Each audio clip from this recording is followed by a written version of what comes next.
Hello friends, and welcome back to Chinese history and mythology. In our last episode, we pulled the camera away from the war in the state of Zhou and turned it back towards Zheng and Lu. We first talked about how things ended for Yin Qiushu. After Zhang Yuangong finished his campaign against Zhou and came home, he gave a very generous reward to the general Shang, but in his heart, he could not let go of Yang Koshu, who had been killed by a hidden arrow. Because he could not find the real killer, he ordered the whole army to hand over pigs, chickens, and dogs, and had the shamans burn cursed texts for 3 days and 3 nights, asking the spirits to hunt down the man who had fired that cold arrow. On the 3rd day of the ritual, a wild-haired man stepped out from the crowd, dropped to his knees in front of him, and burst into tears. He said he was the soul of Yin Qiushu. He said that, back at Zhou, he had been the first to climb the city wall and raise the flag, and had done nothing to fail his country. But the traitor Zhou, still angry over their earlier fight over the chariot, shot him in the back from below with a secret arrow and killed him. After saying this, he reached for his own throat with both hands, dug his fingers in, and suddenly, blood sprayed out. He fell backward and died on the spot. When everyone rushed over to look, they realized that the body lying there was actually Gongsun Zidu. That was when they finally understood who the real killer was. Yin Koshu's ghost had taken over Zidu's body, spoken the truth in front of his lord, and then claimed his life there and then. Zheng Zhuanggong could only sigh. He had someone build a temple for Yin Qiushu in Ying Valley, gave him the title Dr. Ying, and ordered regular sacrifices for him every year. Just as Yin Qiushu's case was finally settled, an even more shocking piece of news came from the state of Lu. Lu Yingong had been killed by his own chief minister, Gongzi Hui, who then put Yingong's younger brother Gui on the throne. In the last episode, we went through that whole plot in detail. Yingong had actually wanted to fulfill his father's last wish by one day handing the throne over to his younger brother Gui, and had already built himself a retirement palace at Tukyu. Gongzi Hui first tried to persuade him to strike first and kill his brother, got scolded for it, then turned around and went to Gui and said, "The Lord plans to kill you." He then used Yingong's yearly visit to the Zhongwu temple as his opportunity. When the time came for the sacrifice, Gongzi Hui sent men into Minister Wei's house at night, killed Yingong in his sleep, and then threw all the blame onto Wei's family. Gui took the throne, made Gongzi Hui Grand Steward, and handed the military power into his hands. The people of Lu all knew what had really happened, but with Gongzi Hui holding the army and being hard and vicious by nature, nobody dared say it out loud. After Zhang Yuangong heard the whole story, he weighed his options. He could take the chance to punish Lu and avenge Yingong, or he could go with the flow and turn Lu's new ruler into an ally. His chief minister Zhang suggested that since Lu and Zheng had always been close allies, this was the moment to choose cooperation. Sure enough, it did not take long before the new lord of Lu sent an envoy to restore friendly ties and invited Zheng Guanggong to meet at a place called Yue. There, the two sides cut a covenant in blood, swore to be friendly and keep close contact. From then on, envoys went back and forth between Lu and Zheng all the time, and on the surface the relationship even looked closer than before. Readers of the history books tend to curse a bit at this point. They say that a man like Gongzi Hui, who had spent years leading troops, one day helping Wei attack Zheng, the next helping Wei attack Song, had long since shown clear signs of arrogance and rebellion. If, back when he first brought up the idea of killing Gui Lu Yingong had exposed him on the spot, arrested him, and punished him for treason, then he would have saved his brother's life and his own. But Yingong's mind was full of, "I want to give up the throne." He only half spoke his plans, yet never really let go of power. In the end, he did not manage to complete his promise to his younger brother, and even lost his own life in the process. As for the Zhongwu temple, he went there every year, made his vows and offerings year after year, and in the end, died right next to that same temple. That, too, feels like a bitter joke written by fate. At the end of the story, we planted a new question mark. Prince Feng, son of Song Wugong, had escaped to Zhang years ago to avoid disaster and had lived quietly there for more than 10 years, never making a move. One day, a messenger from Song arrived in Zheng and said they wanted to welcome Prince Feng home and make him ruler. Zheng Zhuanggong's first reaction was, "Is this a trap? Did the people of Song really want him to come back and be their ruler? Or did they just want to trick him into returning so they could get rid of him cleanly?" How would he test Song's true intentions. What exactly was written in the official letter that had been sent from Psalm? All of this is what we are going to explore in today's episode. Let's start with Duke Shang of Song. The moment this man took the throne, he acted like a gambler who suddenly got hooked. His favorite thing in the world was starting wars, especially wars against Zheng. He attacked Zhang not once, not twice, but 3 separate times. And the reason was simple. His cousin, Prince Feng, had been living in Zheng for years as a political refugee. Duke Shang never felt safe about that. He was always afraid that one day, this cousin would come back and take the throne from him. So he kept picking fights with Zheng, as if starting wars could soothe that sense of insecurity buried in his chest. Now, there was a very important minister in Song named Huadu. He was the Grand Steward, the closest thing Song had to a prime minister. And he happened to be very close to Prince Feng. Every time Duke Shang wanted to attack Zheng again, Huadu never dared speak up, but deep inside he was exhausted and annoyed. Outwardly, he stood with Duke Shang, but inside, he was unhappy with the whole situation. Then there was another key figure, Kung Fuji. He was the commander in charge of Song's military, basically the Minister of War, and he held the real power over the army. Since Huadu hated all these wars, it was only natural that he blamed Kung Fuji for them. But because Kung Fuji was the man Duke Shang trusted the most, Huadu didn't dare move against him yet. He could only swallow his anger and wait. Later, Song launched a campaign against the state of Dai, and the whole thing ended in disaster. The army was destroyed, and Kung Fuji barely escaped with his life. The people of Song had had enough. Everyone complained, saying things like, "Our ruler doesn't care about us at all. He starts wars whenever he wants. Our husbands die on the battlefield, leaving behind widows and orphans. The population is shrinking. How are we supposed to live like this?" Huadu saw how much anger the people carried, so he secretly sent his men to spread a rumor around town.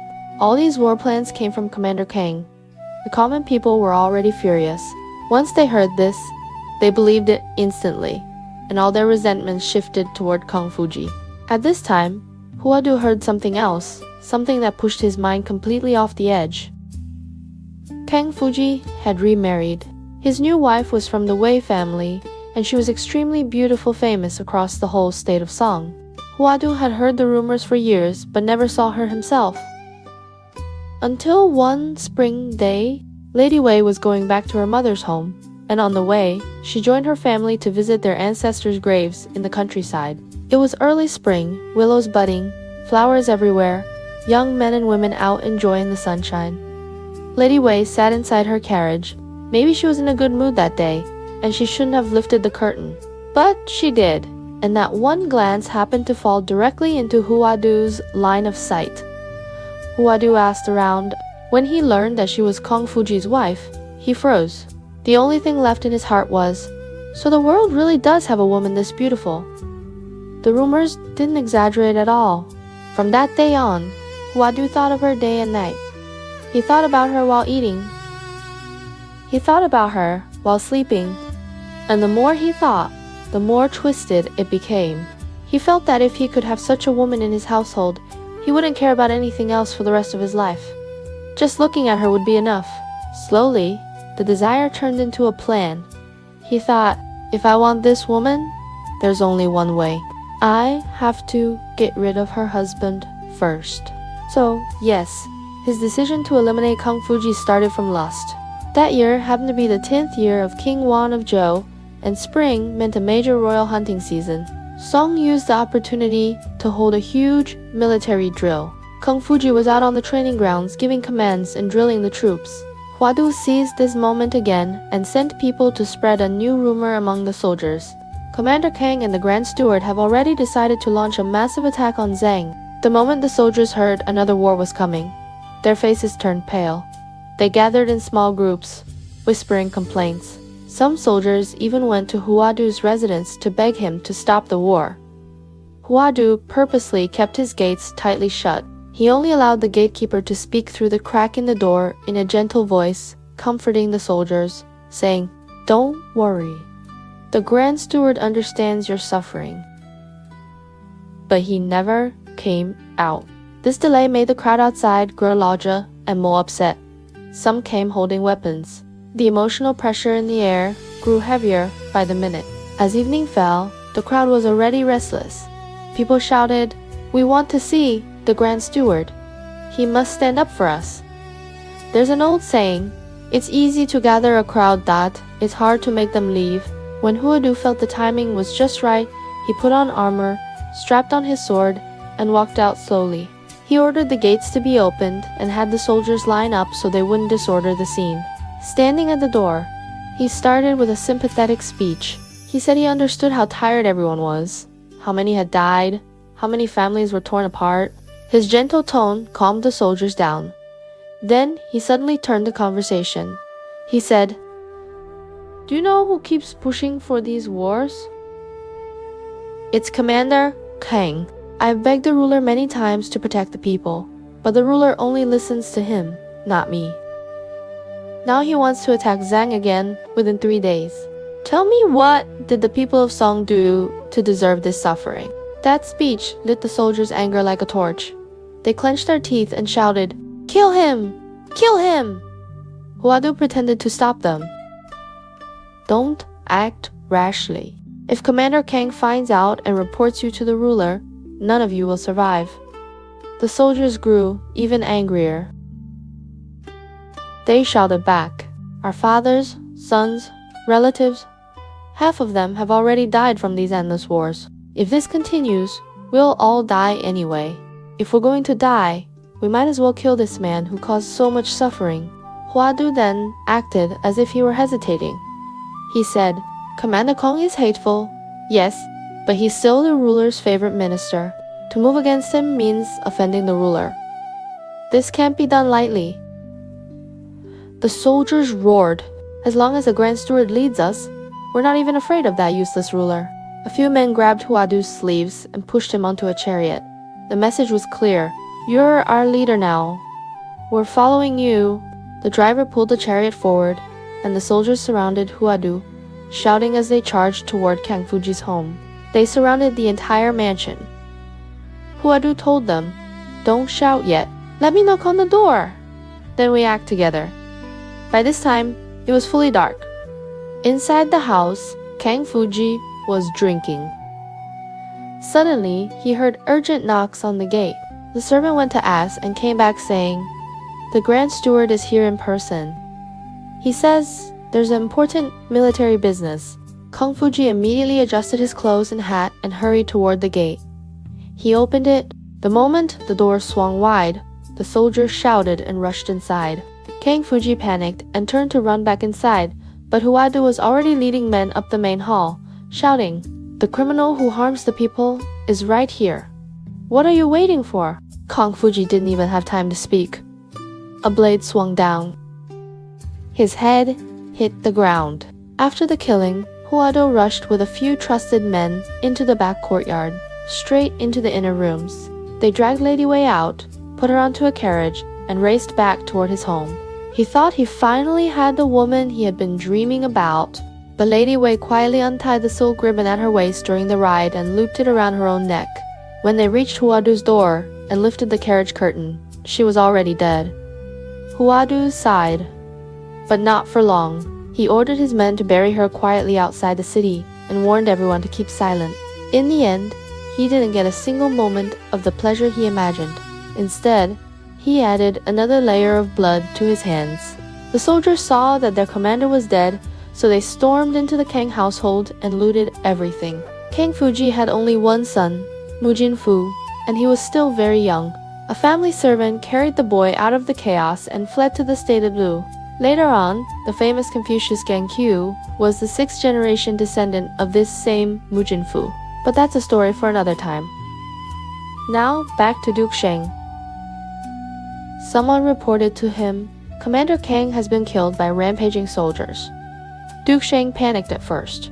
When he found out Huadu might be involved, he got furious and ordered Huadu to come to the palace immediately.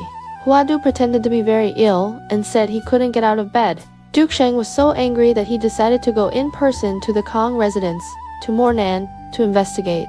When Huadu heard the ruler was coming, he quickly came up with another plan.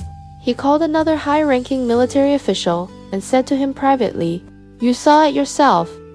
Our ruler trusted King Fuji more than anyone. Now that your own soldiers killed him, the ruler will surely investigate. Can you claim you had no responsibility?" And think about this. Back when the former ruler, Duke Mu of Song, passed the throne to our current ruler, he did it for the good of the state. But the current ruler never appreciated that. Instead, he forgot Duke Mu's kindness, favored Kong Fuji, and followed him into reckless wars against Zheng. Now Kong Fuji is dead, practically heaven showing its will. If you use this chance to eliminate the ruler as well, and then bring back Duke Mu's son, Prince Feng, from Xing'an, and make him the new ruler, you won't just clear yourself of all blame, you'll be the man who restored the rightful heir. That's a huge achievement, isn't it?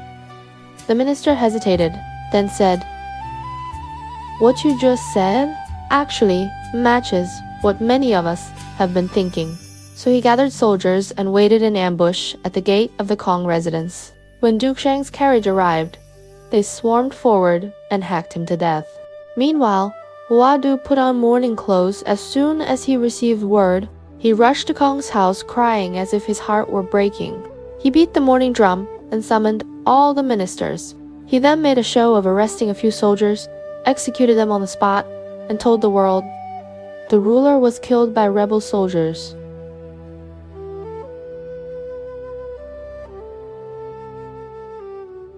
After that, Huadu made another suggestion. He said, "In the past, the former ruler's son, Prince Feng, stayed in Zheng. The people of our state have never forgotten the kindness of the late Duke Mu. Now that our current ruler is gone, we should bring Prince Feng back and let him inherit the throne." All the civil and military officials answered on the surface, "Yes, yes," then turned and walked away. No one dared to disagree. Huadu immediately sent envoys to Xin. On one hand, they brought the official notice of Duke Shang's death. On the other hand, they formally asked Duke Wang of Zhen to send Prince Feng back to Song. At the same time, Huadu took a huge amount of gold, silver, and precious goods from the state treasury and sent them as gifts to the other lords of Zhou. The message was very clear. Please recognize Prince Feng as the new ruler of Song and take care of him in the future. Now let's go back to Zheng. The envoys from Song arrived and presented their letter. Duke Wang of Zhang read it and quickly understood what had happened in Song. He knew there had already been a change of ruler inside Song, so he stopped hesitating, got the carriages and horses ready, and prepared to send Prince Feng, who had been living in Zhang as a refugee for many years, back to his homeland.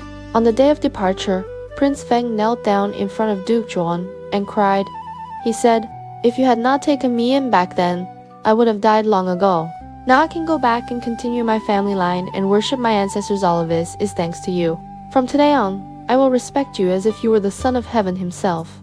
I will never dare to do anything that goes against your kindness." Duke Zhuang's eyes also turned red when he heard this. He lowered his head and wept as well. The two of them parted with deep emotion at the roadside. Prince Feng went back to Song and took the throne smoothly. In the history books, he is known as Duke Shuang of Song. Huadu continued to serve as his grand steward, holding great power in his hands. The gifts that Song had sent out were accepted by all the other rulers. Later, the lords of Qi, Lu, and Zheng met in a place called Ji. There, they officially recognized Duke Zhuang of Song as a legitimate ruler. At the same time, they also indirectly confirmed Huadu's power as the chief minister of Song. Later, historians sighed over this and said, if, at that time, the rulers of the other states had refused to accept those bribes and had kept a bit of principle, a man like Huadu might not have been able to stay in power so easily as a traitorous minister and villain. Here, the storyline of Song can pause for a while. Now we shift our view to the conflict between the state of Qi and the northern Rong tribes. After the meeting at Ji, Duke Shi of Qi set off to return home. Halfway along the road, he received an urgent report. It said that the northern Rong leader had sent 2 generals, Da Liang and Chao Liang, leading more than 10,000 troops to invade Qi in force. They had already captured the city of Shua, and now were pressing straight toward Lixia. The minister in charge of defending that area could not hold them back and kept sending urgent messages asking the ruler to return as soon as possible to put out the fire. Duke Shi of Qi understood at once that this was no small raid. In the past, the Northern Rong only harassed the border in small groups, grabbed some goods, and ran away. This time, however, they were launching a large-scale attack. If they could just fight their way in and leave whenever they wanted, the northern border would never be peaceful again. He made a quick decision. He would rush back to sit in command himself, and at the same time send envoys to the states of Lu, Wei, and Zheng to ask for help. He asked those 3 states to send troops to assist Qi. He himself took Prince Yuan, Prince Daizhong, and others, and hurried back to Liezha to prepare for the defense. Over in Zheng, Duke Zhou heard the news that the Northern Rong had attacked their ally Qi. He immediately called his heir, Crown Prince Hu, and said, "Qi is our ally. In the past, whenever we fought, Qi always sent troops to help us. Now that they are asking us for help, we cannot delay. We must send soldiers at once." So he chose 300 war chariots and made Crown Prince Hu the commander-in-chief. Gao Qiumi was assigned as his deputy, and Judan was appointed vanguard. They marched overnight toward Qi. When they arrived at Liezha, they first went to meet Duke Shi of Qi. At that time, the reinforcements from Lu and Wei had not yet reached the battlefield. Duke Shi was deeply moved. He personally went out of the city to reward the Zhang troops and invited Crown Prince Hu into the command tent to discuss how to push the Rong forces back. Crown Prince Hu said, "The Northern Rong army is mostly infantry. They move fast and charge hard, but their battle lines are easy to break, and once broken, they fall apart quickly. Our side uses chariots. We are not as good at chasing, but once we steady our formation, it is harder for them to scatter us. More importantly, the Rong people have a rough and greedy nature.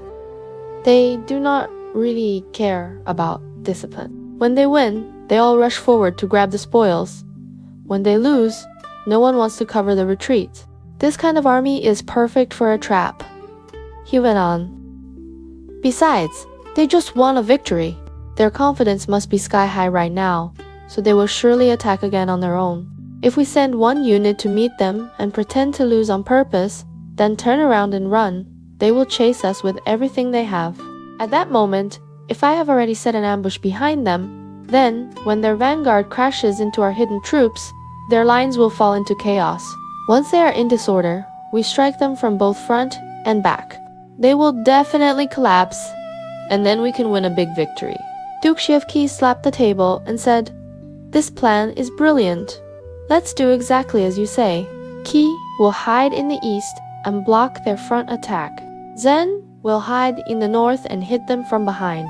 If we close the trap from both sides, they should have no chance." After the plan was set, Crown Prince Hu took Gao Qiumi and the others and quietly divided the Zhen troops into 2 ambush positions to the north.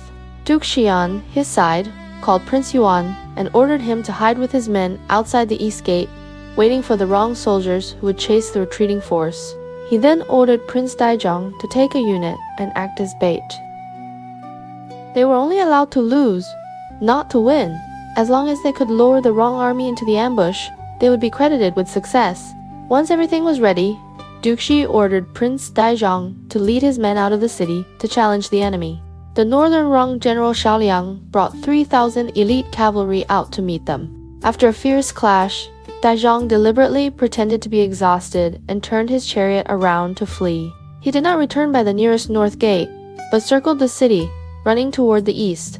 Xiaoliang thought the enemy had truly been defeated. He was thrilled and chased hard. Daliang, seeing the front troops taking the advantage, ordered the main force to follow. They planned to break through the city in one stroke. When the Rong forces reached the area outside the east gate, suddenly, the sound of drums and signal cannons exploded around them. From behind reeds and thorn bushes, a large mass of troops charged out. They were all Qi soldiers who had been lying in ambush. They appeared like a dark wall in front of the Rong army. Xiaoliang shouted on the spot, "We've walked right into a trap." He had no choice but to turn his horse around and retreat.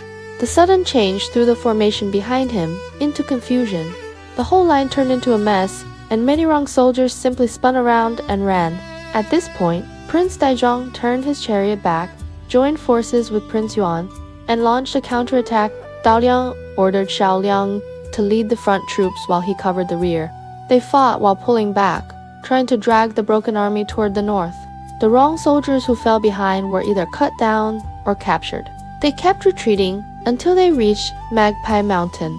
There, they finally felt the chasing troops were farther away, and they stopped to catch their breath.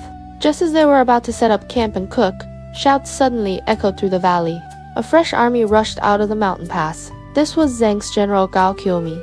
Daliang and Xiaoliang had to get back on their horses and fight again in a rush, but they had already lost their will. They fought and retreated at the same time, and Gao Qiumi kept pressing behind them. After they ran a few more li, noise broke out in front of them again. Crown Prince, who appeared ahead with his troops. The wrong army completely lost its formation. They were surrounded from front and back. In the chaos, Xiaoliang was shot in the head by an arrow from Zhou and fell from his horse, dead. Daliang tried to break out alone, but ran straight into Crown Prince, who cut him down from his horse with one stroke.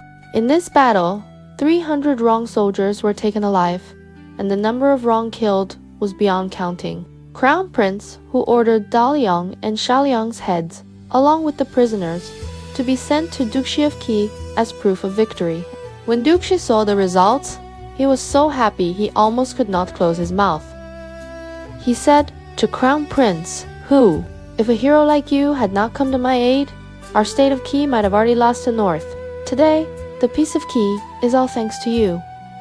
Crown Prince, who answered modestly, I only used a little trick by luck.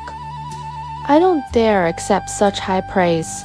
Duxi then sent messengers to stop the reinforcements coming from Lu and Wei, telling them the battle was already over and they could safely return home. He held a great feast in the camp to honor Crown Prince, who, during the banquet, Duxi once again brought up the marriage proposal from before. He wanted to marry his most beloved daughter to Crown Prince, who refused again and again. After the feast ended, Duxi still could not give up the idea. He sent his minister Ye Zhongnian to find Gao Qiumi in private. Ye Zhongnian said, our ruler truly admires the Crown Prince from the bottom of his heart and wants to become his in-law. Last time we sent people to Zheng to propose. We were refused.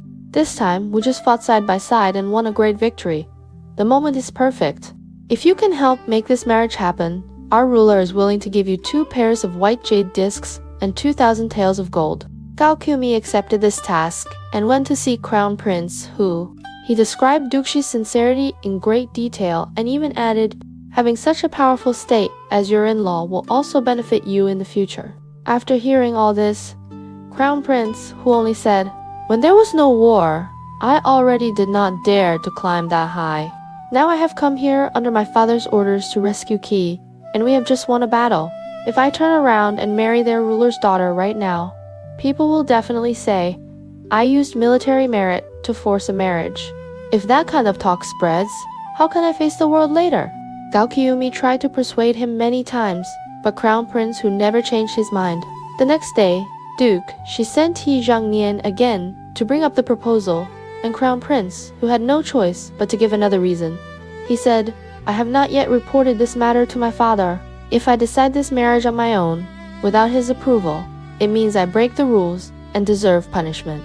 After saying that, he formally took his leave from Duke. Xian led his troops back to Zheng.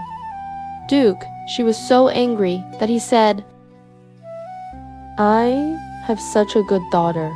Am I supposed to worry that she will never find a husband? He said that with his mouth, but in his heart, of course, he felt unhappy. And that was the end of this proposed marriage. Once he returned, he honestly told Duke Zhuang everything that had happened in Qi and why he had refused the marriage.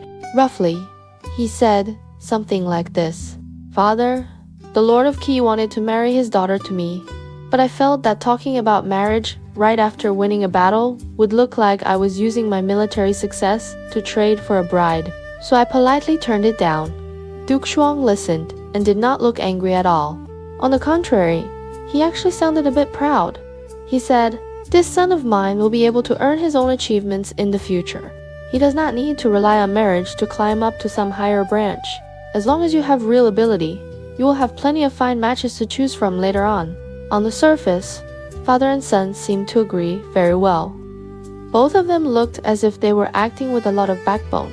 But when the minister Zhou heard about this, he started to feel worried inside.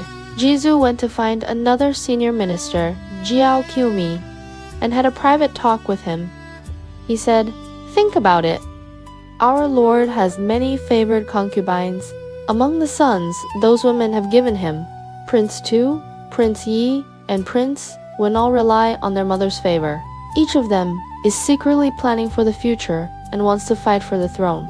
Even though Crown Prince, who is the official heir, his position is not as secure as it looks. If the Crown Prince could form a marriage tie with a great power like Qi, then if trouble broke out in Zheng one day, at least he would have support from outside." But what did he do? Qi came to our door with a proposal, and he himself shut the door in their face. Even if Qi had not taken the initiative, we should have been trying to win them over. That kind of marriage gives him wings. Instead, he cut off his own wings with his own hands. You went to Qi with him, didn't you? Why didn't you stop him? Gao Qiumi spread his hands and said, "I did try to persuade him. He simply would not listen. There was nothing I could do." Zhou sighed and felt the Crown Prince was a bit too bookish and idealistic. But since the matter was already done, he could not press the point. Later, some people even wrote a poem to comment on this decision by a Crown Prince who... The meaning was more or less this: a great man sometimes needs to stand firm, but sometimes he also has to be flexible. Refusing a marriage is not always wrong, but it is not always wise either. The poem used two pieces from the Book of Songs as examples, Zaiku and Bagou, hinting that when Duke Wan of Lu married Wen Jiang, it looked like he was getting a bargain at first. But later on, a whole basket of trouble followed. Those, of course, are later stories. Now, let's go back to Zhao Qiumi. He had already been on good terms with Prince Wen for some time. After hearing Zhu's analysis, his heart leaned even more toward Prince Wen. He began to visit Prince Wen on purpose more often, drinking with him, talking with him, having secret conversations. The seeds of future plotting were planted bit by bit in those private gatherings. Crown Prince, who noticed this change in Gao Qiumi, he could see it with his own eyes, and it made him uneasy. So, he went to speak to his father and said, "Father, lately Qiumi has been getting very close to Prince Wen. They meet in private and talk alone a lot. I do not know what they are planning, but I have a bad feeling about it." Duke Shuang listened and kept this in mind. Not long after, he summoned Gao Qiumi and spoke to him directly. He repeated the Crown Prince's suspicion and scolded him a bit. "You're spending too much time with Prince Wen. What exactly are you trying to do?" The Crown Prince already has opinions about this. Of course, Zhao Qiumi would not admit anything. He quickly put on a deeply wronged expression and insisted he had no such intentions. But as soon as he left the audience hall, he went straight to Prince Wen and repeated Duke Shuang's words to him, word for word. When Prince Wen heard it, he flew into a rage. He said, "You see, father once wanted to make you chief minister, but that Crown Prince blocked him. That's why you didn't get the top post. Now, just because you talk to me a bit more, he runs off to complain and tries to cut us apart. While father is still alive, he already behaves like this. When father is gone, do you really think he will let us live peacefully?" Gao Qiumi gave a cold laugh and said, "The Crown Prince is soft-hearted and hesitant. He cannot hurt us. You do not need to worry, my lord." From that moment on, Prince Wen and Crown Prince who were locked into a deadly enmity. Later, when Zhao Qiumi murdered his ruler, killed the Crown Prince, and set Prince Wen on the throne instead, the root of it all could be traced back to this little conflict. Now that we have finished this dark thread inside Zheng, let us move on to Zhu's next idea. Zhu saw that the Crown Prince had already refused the marriage with Qi and there was no way to pull that back. So he changed direction and offered another plan. He said to Crown Prince Hu, "Since the match with Qi has fallen through, we should take a different route. You might as well go to the state of Chen to seek a bride, and at the same time build good relations with Wei. Right now, the situation is like this. Chen and Wei have just made peace with us. If you can marry into Chen and also form an alliance with Wei, then Chen, Wei, and Zhen will be like the three legs of a bronze tripod, supporting each other so that none of them can be easily knocked over. Crown Prince, who thought about it and felt this made sense. So he asked Jizhu to report the plan to Duke Shuang. Duke Shuang agreed that this was a solid strategy. He sent envoys to Chen to propose marriage. The ruler of Chen accepted the proposal. Crown Prince, who then personally went to Chen to welcome the ruler's daughter, Lady Gui, as his wife. That gave him a proper political marriage of his own. Meanwhile, over in the state of Lu, Duke Wan of Lu was also thinking about his own marriage. When he took the throne, he was already no longer young. By ancient standards, he should have had sons long ago, responsible for continuing the family line. Yet he still did not have a formal wife. The minister Zheng Sunda advised him, according to the old rites, a ruler should already have a son at 15 to carry on the clan. You still do not even have a main wife. Later, to whom will you pass this throne? Prince Hui heard this and seized the chance to offer a suggestion.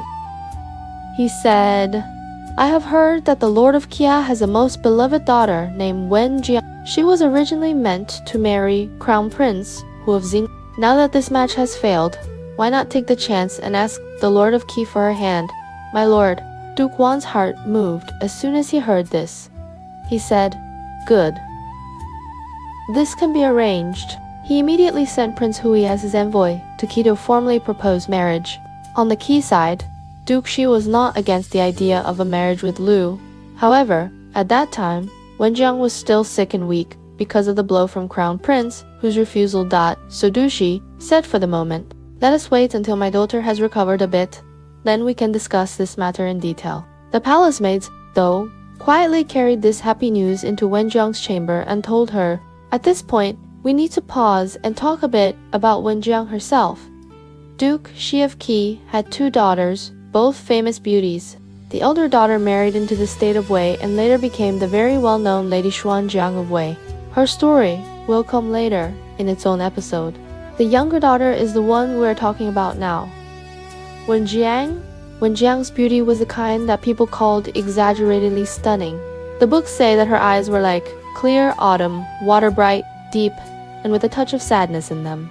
Her face was like a newly opened lotus flower, tender, luminous, and fresh. If people had to find something to compare her to, they would say she was like a flower, but more alive and knowing than any flower.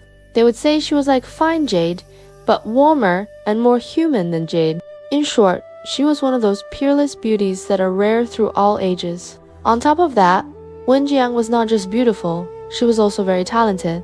She read widely, could recite poems by heart, could write, and when she talked about old stories and current affairs, she was in no way worse than the men around her. She spoke with style and grace, so people called her Wen Jiang, Jiang of letters. Duke, she also had a son named Zhou.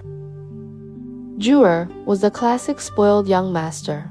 He loved wine, loved women, and had no serious interests. He and Wen Jiang were half-siblings with the same father and different mothers, and close in age, he was only 2 years older than her. From childhood, the two of them grew up together in the palace. They studied together, they played together. There were no strict separations between them. As Wen Jiang grew more and more beautiful, Zhou reached the age when Juzara wakes up, watching the girl beside him slowly become such a stunning young woman, clever, charming, and quick with words. His feelings started to cross the line. Wen Jiang, for her part, was not the type to stay strictly within the bounds of propriety. Her nature was bold and unrestrained. She did not have strong inner limits of what is allowed and what is not. When she spoke, she often repeated the flirtatious jokes and spicy topics heard in the streets outside, without any sense of shame. That made it even easier to stir Zhu's imagination. Zhu himself was also handsome, tall, fair-skinned, with red lips and fine features. He was the kind of man people would turn to look at when he walked down the street. If these two had not shared the same father, and if they had been born into different families, people would have said they were a perfect match made in heaven. But fate placed them under the same roof. According to ritual and law, there could never be any romantic relationship between them. Yet, inside the deep palace, the two of them had been close since childhood, with very few clear boundaries between male and female. Little by little, when they walked together, their hands would naturally reach for each other. When they sat together, their shoulders would lean against one another. Their gestures became more and more intimate. The only thing that kept them from crossing the last line was probably the palace maids who kept coming in and out. So they still had some restraint and did not dare go all the way in bed. To put it plainly, Duke Shi and his wife spoiled their children too much. They did not draw the lines between brother and sister early enough, and they did not arrange for men and women to have separate quarters in time. In the end, by letting things flow like this, they slowly raised the relationship worse than beasts, and the disasters that followed Zhou being killed later, and the state itself falling into chaos can all be traced back to this early, blurry intimacy between brother and sister. Now, back to that broken marriage.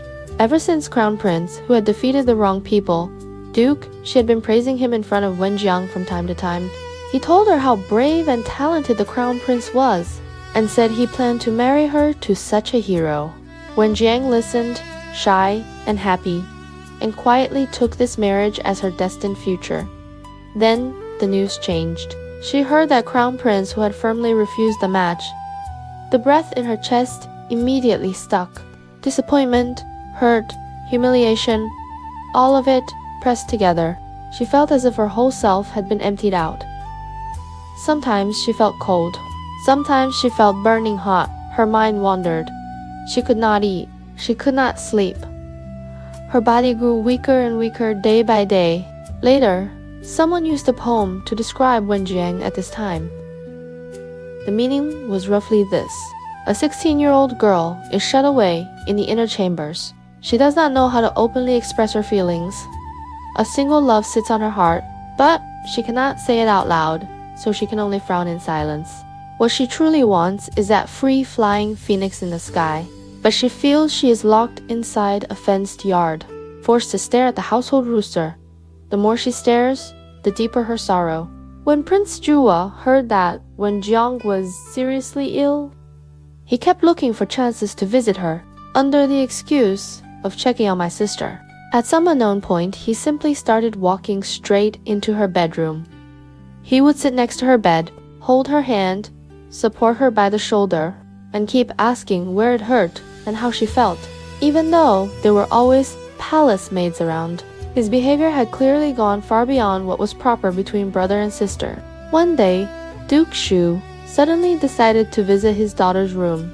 As soon as he walked in, he saw Zhou sitting by the bed. His face turned dark immediately. "Right there," he scolded his son. "You may be brother and sister, but there are still rules about avoiding suspicion. From now on, if you want to ask about her health, let the maids do it. You do not need to come yourself." Zhou had no choice but to get up slowly and leave. After that, Duke Shi became more alert and started to control how often the two met. The siblings saw less and less of each other.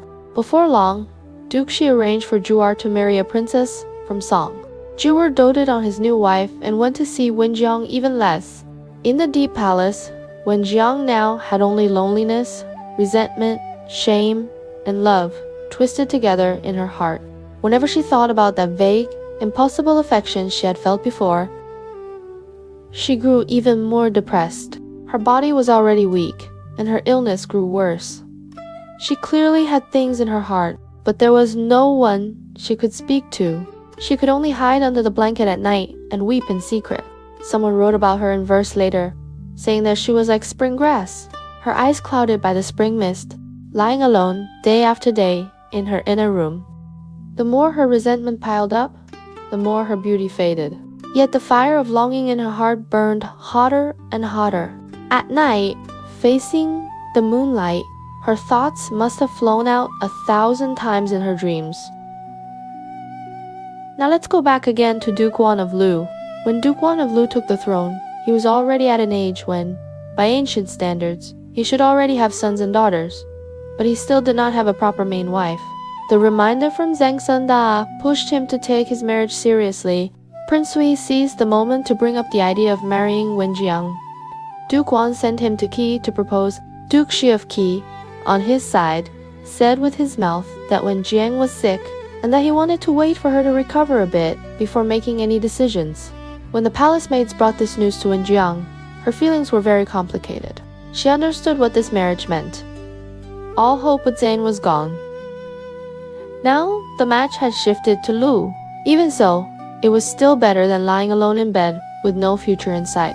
So in her heart, she gained at least a small sense of something to hold on to, and her illness began to ease a little. Later on, the rulers of Qi and Lu met again at the place called Ji, mainly to confirm the status of the new ruler of Song, Duke Shuang of Song. During this meeting, Duke Huan of Lu once more, in person, brought up the marriage with Duke Shi of Qi, hoping to formally secure this Qi princess as his future wife. This time, Duke Shi still did not give a clear yes, but he did not refuse either.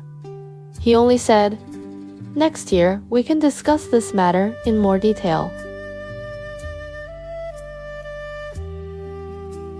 Duke Huan of Lu now had only one thing on his mind: to lock in this marriage. He knew very clearly that this was not just about marrying a beautiful wife. It was about finding a powerful father-in-law state to stand behind Lu. So this time, he decided to go in person. He went to a place called Ying to meet Duke Shi of Qi again.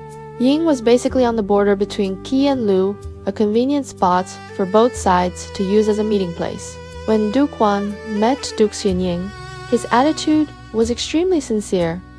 He brought up the earlier proposal again and again. Duke Shi was moved by this persistence, and in the end, he finally nodded and said, "All right, this marriage is settled." Right there in Ying, Duke Huan presented the betrothal gifts. The amount was double the usual standard, and the ceremony was very grand. You can think of it this way. He was using this gesture to say to Duke Shi, "I truly value your daughter, and I truly value the bond between Qi and Lu." Duke Shi looked at all those gifts, and his face was full of satisfaction and joy. The two lords agreed that in the 9th month, Duke Shi would personally escort Wenjiang to Lu to be married. On the Lu side, Duke Huan would send Prince Hui ahead of time to Qi to receive the bride. In Qi, once the news spread, Crown Prince Zhou heard it too. When he learned that Wenjiang was really going to marry into another state, all those feelings he had been suppressing for so long were stirred up again. Zhou could not bear to see his sister leave, but he could not say this openly. So he tried a roundabout way. He asked the palace maid to send flowers to Wenjiang, pretending it was just a normal greeting. Hidden inside the flowers, he slipped in a short poem he had written himself. The poem was not long in plain modern language. It roughly meant this: "In the courtyard, there is a peach tree. Its blossoms bright and beautiful. Growing by the gate, it should be plucked and kept close. If you do not pick it now, the wind will blow the blossoms away, and they will only turn into scattered dry petals." Thinking of that, one can only sigh. As soon as you hear it, you understand what he meant. Zhou was saying, "You should have stayed by my side. Now you are going far away to marry another lord, and all I can do is sigh and feel it is such a waste." When Wenjiang read the poem, she understood his feelings immediately. Her own suppressed emotions were pulled back to the surface, and she could not help replying with a poem of her own, which she also had someone secretly send back. Her reply poem, put into simple language, went something like this: "I too have a peach tree here, with fresh new shoots that are bright and full of life. If we do not pick them this year, it does not matter. There will still be another spring next year. Do not worry too much, and do not be too sad." These lines were, in fact, a vague promise. We cannot be together now, but maybe there will be another chance in the future. Do not lose hope. After Zhou read her answer, he became even less able to let go. He now knew that Wenjiang was not without feelings. She did respond. It was only that ritual and law were standing between them. Time moved quickly, and soon it was the agreed day to receive the bride. Duke Huan of Lu sent Prince Hui with a team to Qi to escort Wenjiang, because Duke Shi loved this daughter so deeply. He had already decided to personally send her all the way to the border of Lu, to fulfill what a father should do on her last journey out of his house. When Zhou heard that his father would personally escort the bride, he became even more restless. He hurried to see Duke Shi, and said, I've heard that my younger sister will marry Duke Wan of Lu. Qi and Lu already have a good relationship, and now they are becoming in-laws. This is something both sides can be happy about. Duke Wan did not come in person to fetch the bride, so by ritual, we should send a close family member on our side to escort her. You, father, are busy with state affairs and cannot solely leave the court. I may not be very talented, but I am willing to go in your place and bring my sister safely to Lu. These words sounded perfectly proper in terms of ritual, but they also clearly showed his personal motive. He wanted to use the escort journey as a chance to spend more time with Wen Jiang on the road. Duke Shi, however, shook his head and said, I have already told Duke Wan with my own mouth that I will send her myself. Once I have given my word, I cannot take it back. Before he finished speaking, someone came in to report, Duke Wan has already stopped his chariots at Wanyi and is waiting there specially for our bridal party. When Duke Shi heard that, he sighed. The state of Lu truly follows the rites. They have come halfway to meet us so that I will not have to travel the entire distance. Since they have shown us such courtesy, I even less can go back on my word and not go personally. Zhou had nothing more to say. He could only withdraw in silence. When Wen Jiang heard all this, she also felt an emptiness in her heart, as if some possible chance had just slipped away. She could only push that feeling back down. Day by day, the wedding date drew closer, until finally, a good day in early autumn arrived in the 9th month. On that day, when Zheng first went to the inner palace to bid farewell to all her father's consorts, then she returned to the eastern palace, specifically to say goodbye to Zhou. In the eastern palace, Zhou had prepared a wine feast for her, as a farewell banquet for his younger sister. The two of them sat facing each other, their eyes full of reluctance and sorrow. But sitting beside them was Zhou's official wife, the princess from Songlei de Yuan, and there were palace maids that Duke Shi had specially assigned standing by the watch. Everything the brother and sister wanted to say stayed stuck in their chests. Nothing could be spoken out loud. They could only keep raising and lowering their cups, sighing over and over. When the banquet ended, the bridal chariots were already lined up in front of the palace gates. When Jiang put on her wedding robes and prepared to board the carriage, Zhou squeezed his way up to the front of the chariot and, taking advantage of the noise and confusion around them, whispered to her, Remember that poem, those words of tender reminder. Do not forget them. Standing by the carriage, when Jiang answered softly, Brother, take good care of yourself. There will be a day when we meet again. Then she climbed into the carriage. The bridal procession rolled slowly out through the gates of Qi, heading toward Wanyi. Along the way, Duke Shi personally escorted his daughter. When they reached Wanyi, Duke Wan of Lu was already there, waiting for the bridal party. The two rulers met, bowed to each other according to the rites, and Duke Wan set up a banquet to entertain Duke Shi and all the members of the escort party. Everyone who had come with the bride received some sort of reward.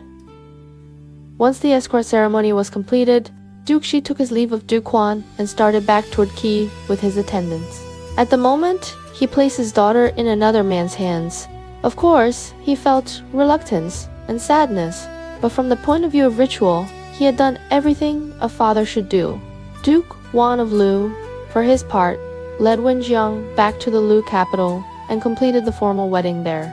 On one hand, Qi was a major power at that time.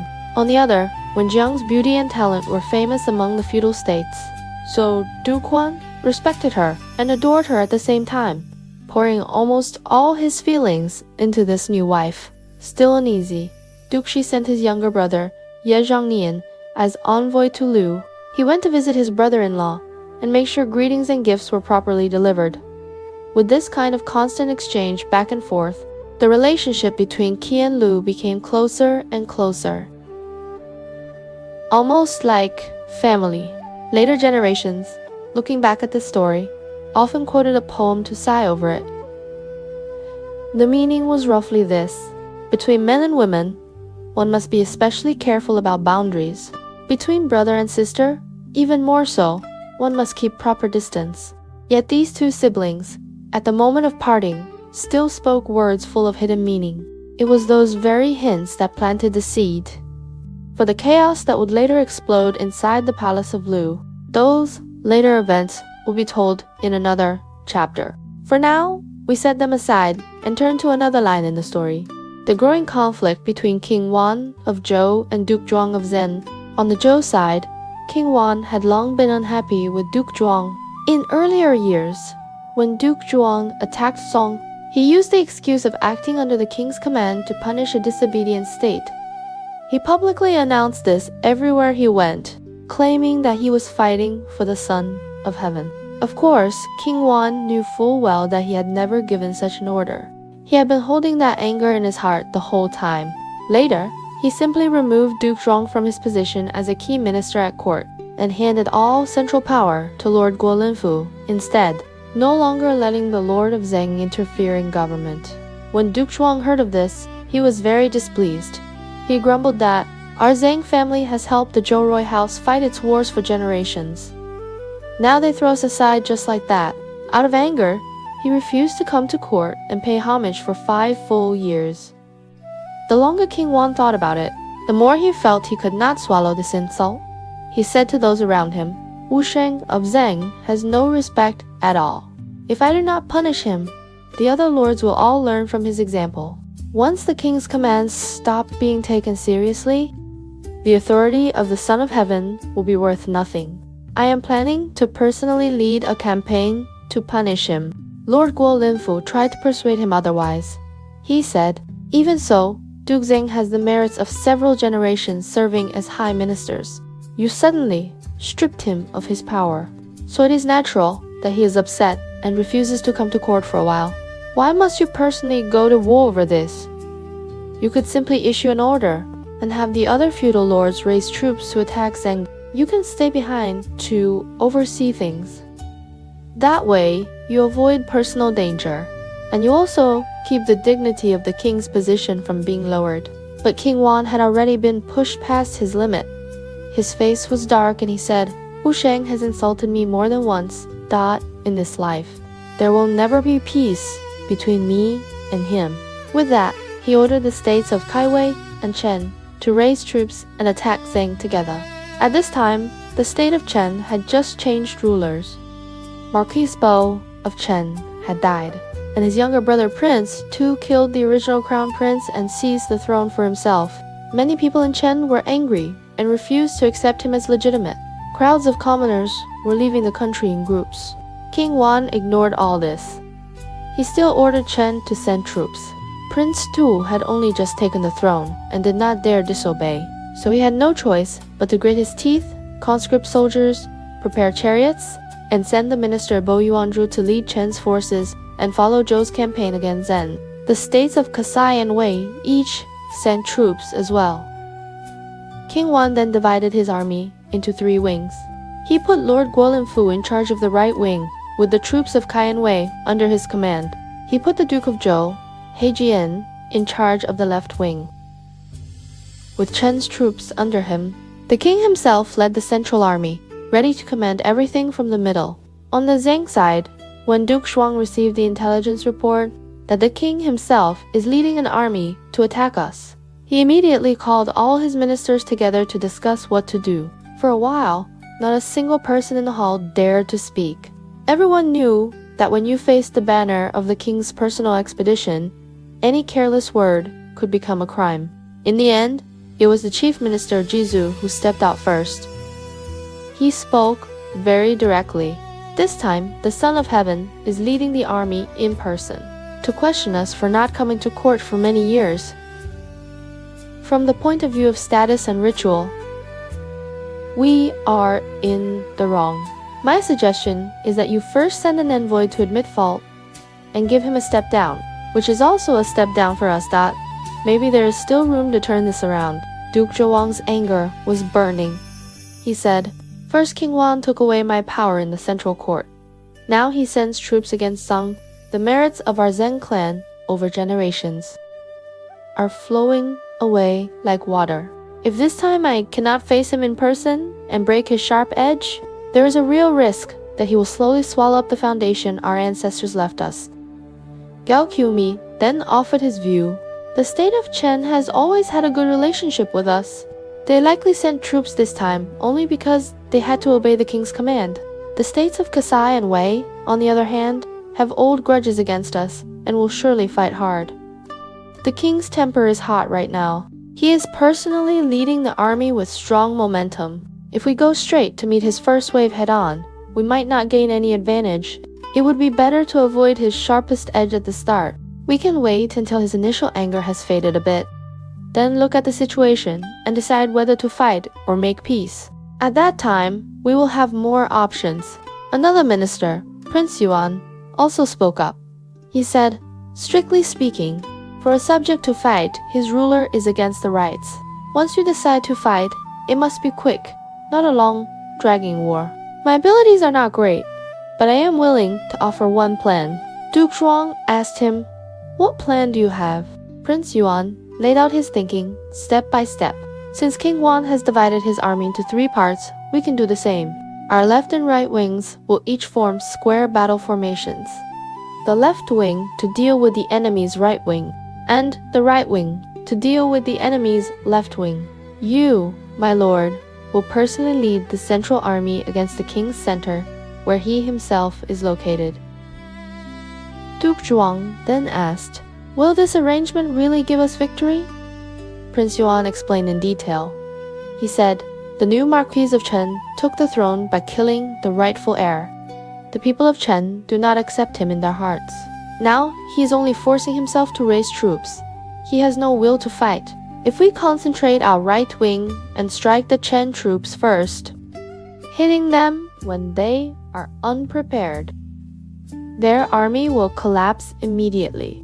Next, we let our left wing quickly attack the combined forces of Tai and Wei. Once Tai and Wei hear that the army of Chen has already broken, they will naturally lose heart. They will not be able to withstand our charge and will also scatter dots at that point. Our left and right wings can join with the central army and turn together to attack the king's center. 3 forces surrounding 1. The odds of victory are very high." After listening, Duke Zhuang was very pleased. He said, "Your reading of the enemy is as clear as looking at your own palm. It seems that the line of the famous strategist Zi Feng has not truly died out with us."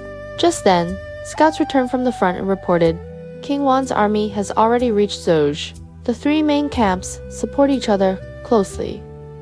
Duke Zhuang said, "As long as we first break one wing, the other 2 will be much easier to handle." He immediately gave the following orders. Minister Manbo would lead one force to block the enemy's right wing. Chief Minister Zhou would lead another to block the enemy's left wing. He himself would lead Gao Qiumi, Yuan Fan, Jia Shaiying, Zhu, Don, and other generals in the central army.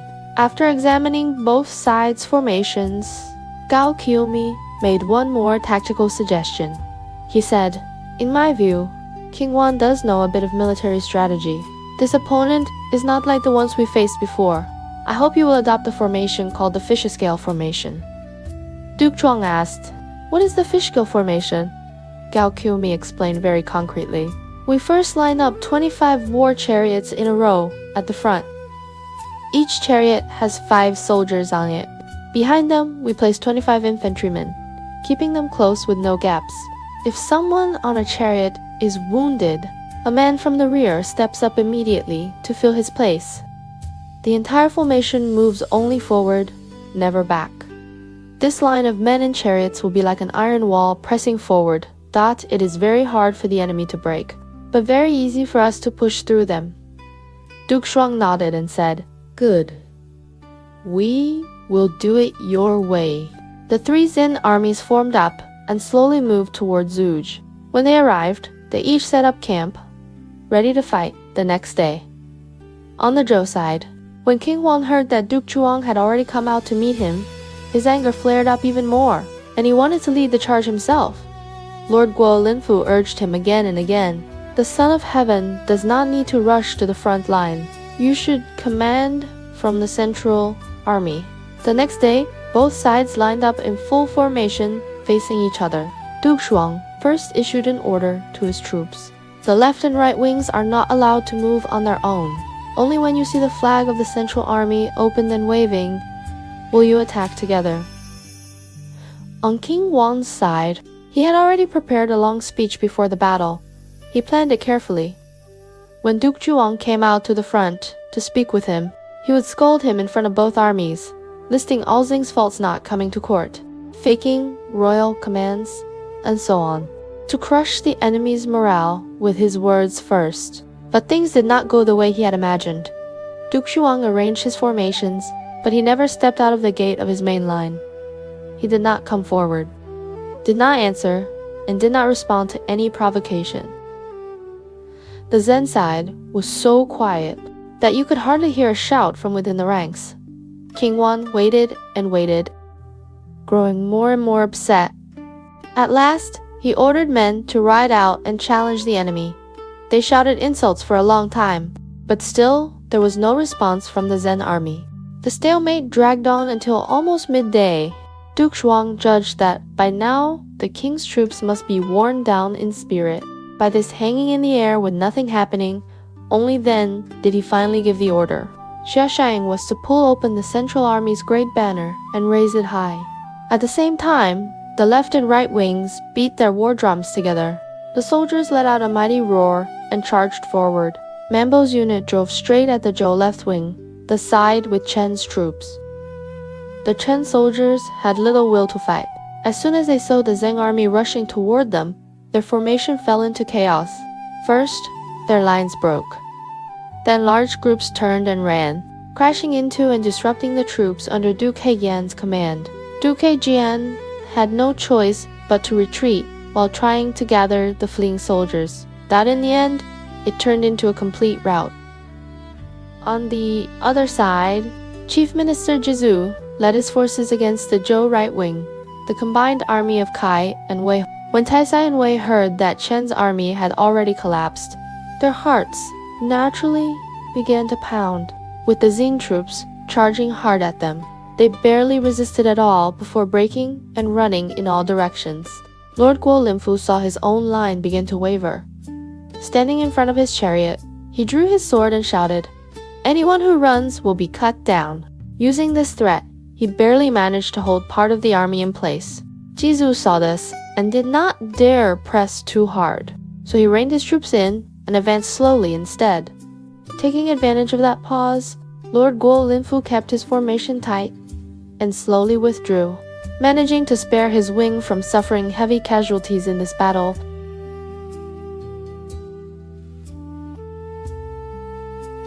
On the Zhou side, King Wan was sitting in the main camp of the central army. Outside, the sound of war drums suddenly grew very loud, like waves of thunder rolling in from far away. The moment he heard it, he knew the Zheng army had already pushed up. There was no way to avoid the battle that day. He had originally wanted to face Duke Xuang of Zheng directly, and he had even prepared a long string of insults in his head, planning to use this war as a chance to lecture that disrespectful Lord of Zheng in front of everyone. But before he could say a single word, he realized that something was wrong inside the central army itself. The soldiers were whispering to each other in the ranks. Some were looking around nervously. Some had faces so pale they almost looked sick. The men in the front kept turning their heads to look behind them, and the men in the rear kept craning their necks to see the front. You could feel that everyone's mind had already started to drift. The line was no longer steady. Why? Because the defeated soldiers from the left and right wings had already started running back toward the center. Everyone could see it clearly. Both the left and right armies were in very bad shape. They could not hold off the Zheng troops anymore. While they were watching their own people flee, they also saw clouds of dust rising in the distance, and the Zhang army moving forward like a dense wall, neat and steady, pressing closer and closer. Of course, the fear in their hearts grew stronger. At the very front of that wall was Zheng's fierce General Zhu Dun. Right behind him was Yang Fan, and then Manbo and Zhu, leading the troops who had just defeated the armies of Chen, Tai, and Wei, now closing in from both sides toward the central army. You can picture the scene. The Zhou line was being squeezed in the middle, as if two huge hands were pushing from both sides. Chariots overturned. War horses panicked and bolted through the ranks. Soldiers were knocked to the ground or shoved aside. Some fell and could not get back up. Some simply turned and ran. King Wan saw that the situation was turning bad and had no choice but to order a full retreat. He himself stayed at the very back of the column, falling back while directing the guards to hold off the pursuers. At this moment, Zhou of Zheng was standing on his war chariot. From a distance, he noticed a large, decorated parasol on the Zhou side. Under that parasol was a man waving his arms and giving directions. Clearly, he was the one commanding the army. Zhu thought, that person must be King Wan of Zhou. He narrowed his eyes and stared for a while. The more he looked, the more sure he felt.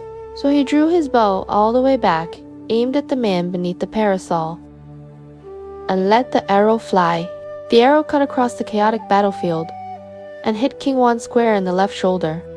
Luckily for him, he was wearing heavy armor, so the arrow did not go in very deep dot. It only wounded his shoulder and was not fatal. Even so, it gave him and the entire Zhou army quite a shock.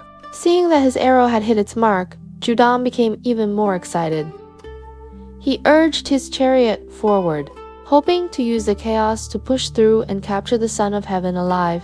At that critical moment, Lord Guolinfu rushed over to protect the king. He blocked Zhu advance and engaged him head-on.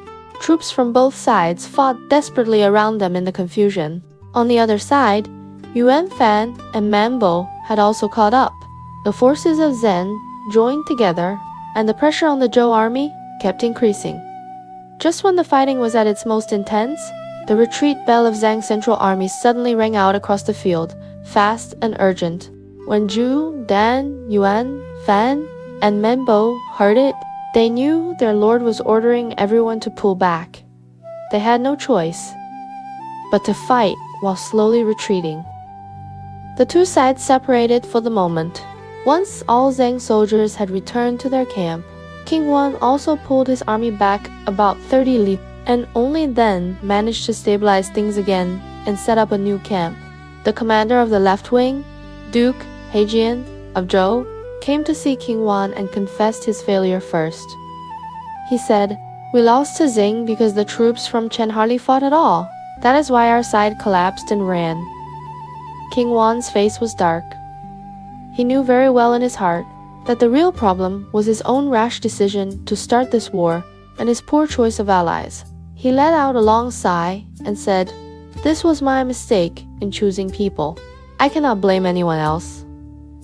Back in the Zhen camp, Zhu and the others returned to report the battle to Duke Zhuang. Zhu was still full of excitement. He said to his lord, "I just now shot King Wan in the shoulder." He was clearly terrified. If we had chased a bit longer, we might have captured him alive. Why did you call us back at that moment? You can hear what Zhu meant. He felt that a chance to win immortal glory had been stopped by Duke Zhuang, and he could not help feeling regret. Duke Zhuang shook his head and explained slowly, "This time, we raised an army because the Son of Heaven failed to understand the truth, and we paid our service with resentment, to protect our country. We were forced to fight back. Thanks to all of you fighting with one heart, Zheng has not been crushed. That alone is already a great achievement. So how could I think of anything more on top of that? If we really captured the Son of Heaven, what would the rest of the world think of Zheng? And even just now, shooting the king's body with an arrow is already a serious crime of offending one's ruler. If the wound had been any worse, if King Wan had died at our hands, then I would forever bear the name of King Killer. That kind of crime can never be washed away." Jisoo stood by and nodded in agreement. He said, "The Lord is right. Right now, the military prestige of Zheng has been firmly established. King Wan has suffered a setback and will be wary of us from now on. From this point on, we should be pulling back our sharp edges, not pushing them further." He went on, "In my view, we should now take the initiative to send someone to the Zhou camp to ask after the king's health and say a few soft words. We want him to understand that arrow was not shot on your orders with the intention to harm him, but was simply an accident in the chaos of battle. In this way, we show that we know we have gone too far and at the same time, we eased the tension between us. Duke Shuang thought for a while and said, "This mission can only be done by you." He then gave the order to prepare rich gifts to be sent to King Wan as comfort for the troops. You can imagine how heavy this apology gift was. Zheng prepared 12 oxen, 100 sheep, and more than 100 wagon loads of grain, cloth, and other supplies.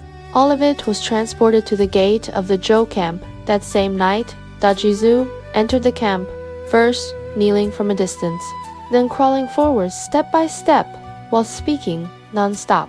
The guilty minister Wu Shang, that is, Duke Zhuang himself, could not bear to watch his own country be destroyed.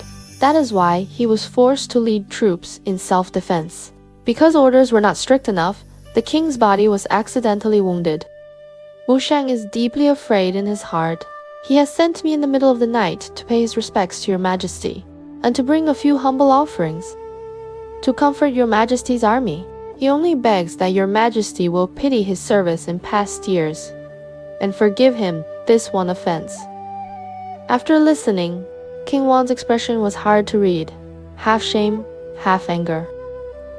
But he kept his face cold and said nothing. Only the tips of his ears quietly turned a bit red dot, seeing the tension in the air. Lord Guolinfu quickly stepped in to smooth things over.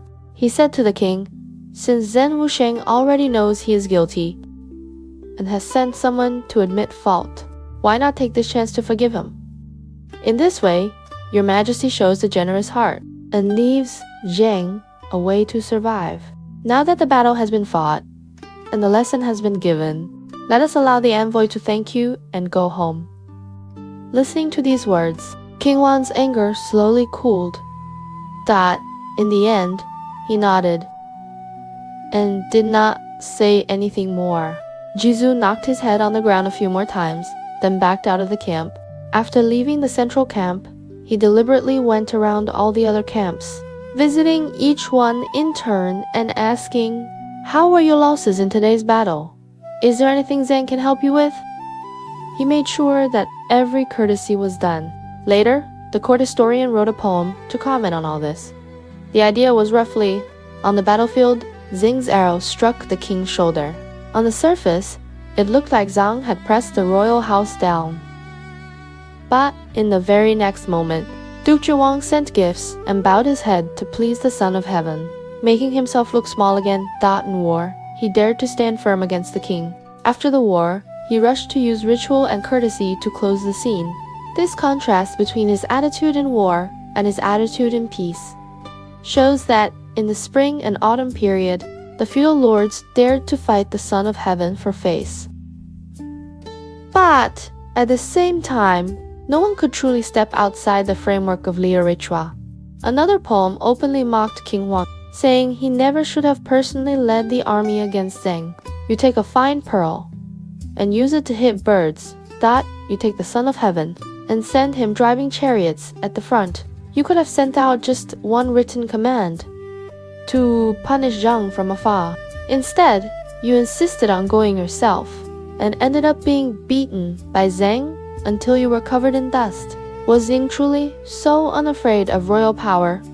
When the fighting was over, King Guan led his troops back to Loi, Uyang. All along the way, he was in a foul mood, unable to swallow his anger.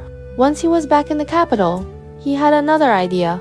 "I want to send out a proclamation to all the states, laying out Zhang Wusheng's crimes, his disrespect for the Son of Heaven, and his violation of ritual, and call on all the feudal lords to join me in punishing him."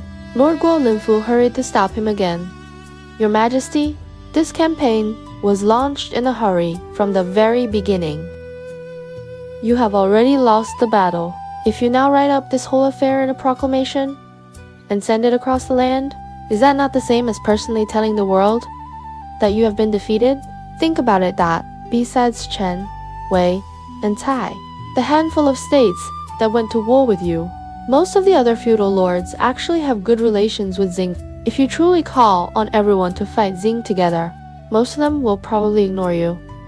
If you cannot even gather an army, it will only make Zhang laugh behind your back and say, 'So this is all the power the king's command has.' Lord Guolinfu reminded him again. Do not forget, Zheng has already sent Zhou here to admit fault, and brought many gifts besides. If your majesty takes this chance to let them go, you can present it to the outside world as forgiving an old minister, giving Zheng a path to live, and leaving yourself some room as well.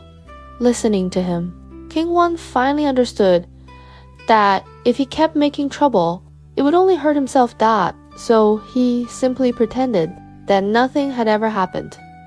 He stopped mentioning Zheng in public, and the bitterness he held in his heart could only be swallowed by himself. The ruler of Kai, who had followed King Wan's army in this campaign, heard soldiers gossiping in the camp, and learned about the situation inside Chen.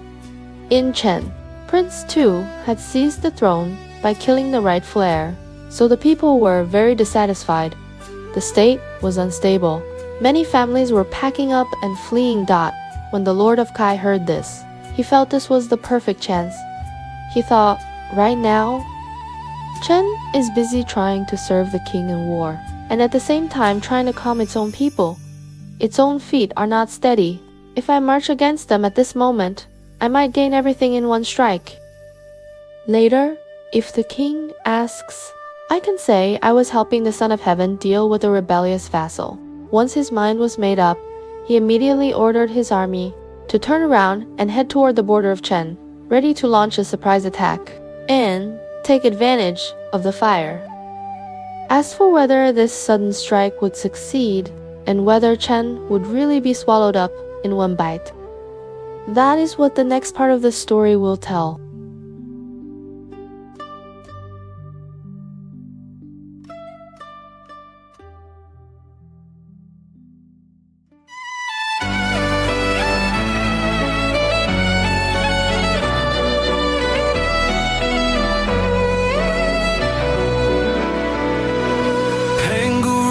Sky in light, Nua healed the broken heart. Fuxi traced the world's design. Every age leaves stories bright. Yaya dynasty shaped bronze. Shang dynasty cast oracle.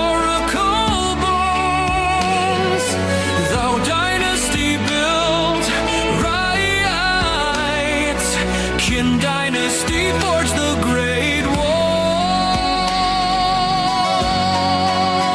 Han dynasty opened Silk Road winds. Three Kingdoms dynasty turned war to tales. Zheng dynasty led ink and mountains bloom. Sui dynasty carved the Grand Canal. Tang dynasty crowned the world with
crowned the world with art. Song dynasty rays, learn